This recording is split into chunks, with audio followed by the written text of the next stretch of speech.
एक राहुल नाम का लड़का था। उसके माता पिता की बचपन में मृत्यु हो गई थी। तो उसके घर में सिर्फ राहुल और उसकी एक बड़ी बहन थी जिसका नाम सोनम था। दोनों साथ रहते थे। सोनम उसकी माँ की तरह अपने भाई राहुल का ख्याल रखती थी और राहुल एक निधि नाम की लड़की से प्यार करता था। और एक दिन सोनम जा रही थी तो बाजार में किसी लड़के ने उसे छेड़ दिया। तो राहुल वहां आकर बोला, तुमने मेरी दीदी को कैसे छेड़ा। तो उससे हाथापाई हुई और जब वो हाथापाई हो रही थी तो उसी के बीच राहुल को उस लड़के ने थप्पड़ मार दिया, जिससे राहुल गिर गया और उसके सिर में चोट लग गई। तो उसके बाद वो डॉक्टर के पास गया और दवाई पट्टी करवाया, फिर आया। तो उसके बाद वो निधि के पास कॉल लगाया। वी कॉल पे दोनों बातचीत कर रहे थे। निधि राहुल से बहुत प्यार करती थी और राहुल भी शायद निधि से बहुत प्यार करता था।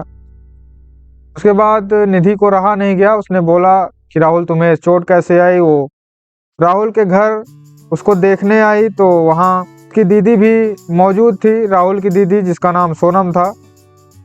तो वो सोचने लगी कि निधि यहाँ कैसे, बट राहुल ने सारी बातें बताई कि दीदी, हम और निधि दोनों बहुत प्यार करते हैं, मैं निधि को बहुत चाहता हूँ। तो राहुल की बहन ने निधि से पूछा, क्या ये प्यार वाली बात तुम्हारे घर वालों को पता है। तो निधि ने बोला, अभी उन्हें कुछ नहीं पता। तो राहुल की दीदी सोनम निधि के घर जाती हैं शादी का रिश्ता लेके कि मेरा भाई राहुल आपकी बेटी निधि से बहुत प्यार करता है और ये दोनों बहुत खुश रहेंगे। कृपा करके माता जी, आप निधि की शादी जो है मेरे भाई से करवा दीजिए। फिलहाल मुझे दहेज में कुछ नहीं चाहिए, ये दोनों खुश रहें, बस इतना ही मेरे लिए काफ़ी होगा। तो निधि की माँ हाँ तो करती हैं, लेकिन साथ ही साथ बोलती हैं, बेटी मेरी एक शर्त है, मेरे यहाँ एक अटल प्रथा चली आ रही है पूर्वजों के ज़माने से, जिसे निभाना हम लोगों की जिम्मेदारी है और हम लोग निभाते भी आ रहे हैं। तो इस प्रथा के नाम पर यदि मैं अपनी बेटी निधि का ब्याह तुम्हारे घर तुम्हारे भाई राहुल से करूंगी तो बेटी सोनम, तुम्हारा ब्याह मैं अपने बेटे सुरेंद्र से करना होगा। मतलब कि सोनम बेटा, तुम्हें मेरे बेटे सुरेंद्र से ब्याह करना होगा। वो इसलिए क्योंकि अटल प्रथा का नियम है कि अगर मैं अपनी बेटी का ब्याह तुम्हारे घर कर रही हूँ और तुम्हारा भाई ठीक तरह से उसका ख्याल रख रहा है, तो ठीक वैसे ही तुम्हारा भी ख्याल हमारे यहाँ रखा जाएगा और तुम भी हमारे यहाँ खुश रहोगी। सोनम जो है समझदार थी, वो काफ़ी कुछ सोचती है और उसके दिमाग में एक प्रश्न चल रहा था कि मैं शादी करने के बाद उस घर में खुश रह भी पाऊंगी या नहीं, या फिर जिस इंसान को मैं जानती तक नहीं हूँ, ना फिर कभी उससे एक भी बार मिली हूँ, तो मेरी सोच मिले या ना मिले, या फिर हम दोनों कैसे रहें उस घर में, या हमारा रिश्ता ज़्यादा टाइम तक चले या ना चले। तमाम सारे प्रश्न उसके माइंड में चल रहे थे और वो यही सब सोच के बड़े अफसोस में थी। लेकिन वह बोलती है कि राहुल भाई, मैं तुम्हारे प्यार का बलिदान नहीं देने दूंगी। अगर तुम और निधि बहुत प्यार करते हो तो मैं भी सुरेंद्र से शादी करने के लिए तैयार हूँ, तभी तुम्हारा ब्याह निधि से हो पाएगा। सुरेंद्र दरअसल सोनम को पसंद करता था।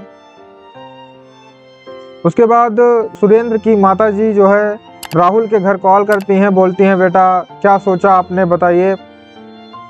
ये अटल प्रथा के तहत ही हम अपनी बेटी निधि का ब्याह करेंगे, अगर तुम्हें मंजूर है तो बोलिए, नहीं तो हमारी बेटी निधि को भूल जाइए। तो दरअसल राहुल तो सोचने वाला था कि मना कर दूं और बोला भी कि मेरी दी नहीं मानेगी, जो है मैं मना कर रहा हूं शादी के लिए। लेकिन जैसे ही फ़ोन पर ये बातें उसकी बहन सोनम सुनती हैं, वो फ़ोन अपने हाथ में लेके निधि की माँ से बोलती हैं, माता जी मैं सोनम बोल रही हूँ और मैं आपके बेटे सुरेंद्र से ब्याह करने के लिए तैयार हूँ। तो दोनों का ब्याह होता है।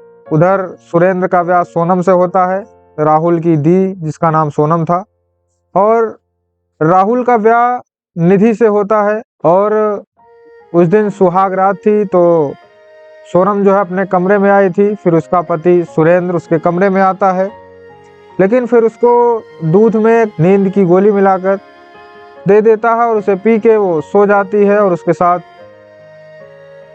सुरेंद्र के घर का नौकर रात बिताता है। और ये बात सोनम को पता नहीं थी। उसने सोचा कि मेरा पति ही मेरे साथ सुहाग रात मना रहा है और रात बिता रहा है। दरअसल जो रात बिता रहा था वो उस सुरेंद्र के घर का नौकर था। उसके बाद ऐसे ही सिलसिला चलता रहा। 2 दिन बीते। उसके बाद राहुल ने अपने दी के पास फ़ोन भी किया कि सोनम दी कैसी हो, ठीक हो, कोई दुख परेशानी तो नहीं है उस घर में।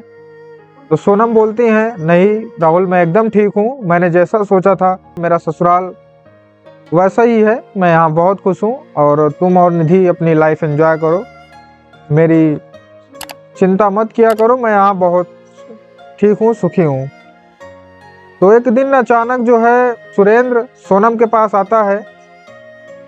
सोनम के पास आते ही सोनम को ऐसा लगता है कि शायद मैं सुरेंद्र से पहली बार मिल रही हूँ, ऐसा उसे फील होता है। उसके बाद वो सोचती है कहीं ना कहीं कुछ गड़बड़ तो ज़रूर है, क्योंकि वो रात वाली फीलिंग, मतलब रात में जो व्यक्ति हमारे साथ होता है उसका स्पर्श करना और मैं इस तरह से सुरेंद्र के साथ अभी हूँ और इनका स्पर्श करना, दोनों में डिफरेंस ज़रूर है। तो यही बात उसे टटोल के रख देती है और वो उस दिन रात में सोचती है कि ये मुझे सोने के लिए और आंखें बंद करने के लिए क्यों कहते हैं मेरे पति सुरेंद्र। आज मैं सोने का नाटक करके और अपनी आंखें खोल कर देखूंगी कि शायद मेरा पति सुरेंद्र मेरे साथ सोता है या फिर किसी और को मेरे पास रात में सोने के लिए भेजता है। दरअसल रात आती है और सिलसिला वैसे चलता है। जैसे ही सोनम अपने कमरे में जाती है, उसका दूध तैयार था। सुरेंद्र बोलता है, सोनम दूध पी लो। वो बोलती है मेरी तबीयत ठीक नहीं है, वो दूध नहीं पीती है। उसके बाद सोनम बोलता है मैं लाइटें ऑफ कर रहा हूँ और आप सो जाइए, अपनी आंखें बंद कर लीजिए। तो जैसे ही आंखें बंद करती हैं सोनम, उसके बाद सुरेंद्र वहां से चला जाता है। ठीक उसके जाते ही उस घर का नौकर सोनम के साथ आकर जोर जबरदस्ती करता है। जैसे उसके साथ सोने की कोशिश करता है, वैसे ही सोनम की आँख खुल जाती है और वो देखकर उस नौकर को वहां पर चौंक जाती हैं कि तुम मेरे बिस्तर पर कैसे। मैं ये सारी बात सुरेंद्र को बताऊंगी, अपनी पति को बताऊंगी। तो नौकर बोलता है, भाभी जी अभी तक 3-4 दिन से या 1 हफ्ते से मैं ही तुम्हारे साथ सो रहा था। दरअसल सुरेंद्र भैया को लड़कियों में नहीं लड़कों में इंटरेस्ट है और वो नामर्द हैं। नामर्दानगी छुपाने के लिए मुझे जो है आपके कमरे में भेजा करते थे। तो ये बात सुनकर सोनम बड़े अफसोस में पड़ जाती है कि ये मैंने क्या किया, मेरे साथ क्या हो रहा था, मुझे कुछ पता नहीं था। वो बेचारी रोती है, सारी बात जाकर सुरेंद्र से बताती है कि तुमने ऐसा क्यों किया, अगर तुमको ये सब करना ही था तो तुम स्वयं करते, उसमें मेरी जिंदगी क्यों बर्बाद की। उसके बाद सुरेंद्र बोलता है कि मैं अपनी ये कमजोरी सारी दुनिया के सामने नहीं दिखाना चाहता था, इसलिए तुम्हारे कमरे में जो है मैं अपने नौकर को भेज दिया करता था, उसमें बुराई क्या है। ठीक उसी दिन सुरेंद्र का बिजनेस पार्टनर जिसका नाम विकी था वो भी आया था। तो सुरेंद्र बोला कि विकी ये तुम्हारी भाभी हैं। उसके बाद विकी करता क्या ना करता, उसको सारी असलियत पता ही थी सुरेंद्र के बारे में। उसने सुरेंद्र के सामने ही सोनम का रेप किया और सुरेंद्र ने उसकी वीडियो बनाई और उस वीडियो के जरिए ब्लैकमेल करने की धमकी देता और सोनम को बोलता कि मैं जैसा कहूँ, जिसके भी साथ रात बिताने के लिए कहूँ, अगर तुम मेरी बात नहीं मानती हो तो तुम्हारी ये वीडियो मैं वायरल कर दूंगा, तुम्हारी जिंदगी बर्बाद कर दूंगा। वो बेचारी सोनम बड़े मुसीबत में थी, वह सोचती, सारा दिन रोती रहती। तो उसने एक दिन हिम्मत करके यह बात अपने भाई को बताई। उसका भाई सुना ये बात, उसके बाद उसे बहुत गुस्सा आई। उसने निधि को बोला कि तुम्हारे घर में मेरी बहन का ये हाल है, मैं जा रहा हूँ अपनी बहन को लेने। निधि तुम्हें चलना हो तो चलो, नहीं तो यहीं रहो, क्योंकि मेरी बहन मेरे लिए सब कुछ है।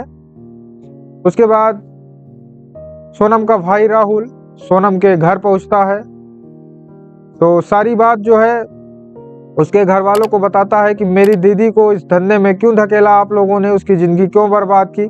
अगर तुम्हारा बेटा नामर्द था तो उसकी शादी ही ना करती, तुमको शादी करने के लिए या फिर मेरी दीदी की ज़िंदगी बर्बाद करने के लिए सिर्फ मेरी दीदी ही क्यों चुनी गई इस काम के लिए।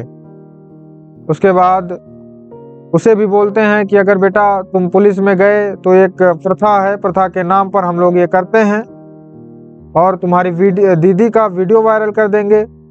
तो कैसे करके वहाँ से वो कन्विंस करता है, लड़ाई झगड़ा करके वो राहुल जो है पुलिस के पास चला जाता है और सारी बात पुलिस वालों को बताता है।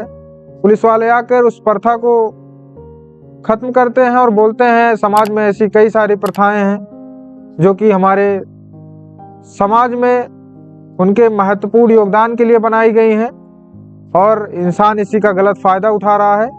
तो ये सब प्रथाएं बंद कीजिए और सबको गिरफ्तार करता है। जिसने विकी उसका रेप किया था सोनम का, उसको भी और उसके पति, पुलिस दोनों को गिरफ्तार करके कानून के अकॉर्डिंग सजा दिलाती है और बाकी सब यहीं पे समाप्त होता है। धन्यवाद दोस्तों।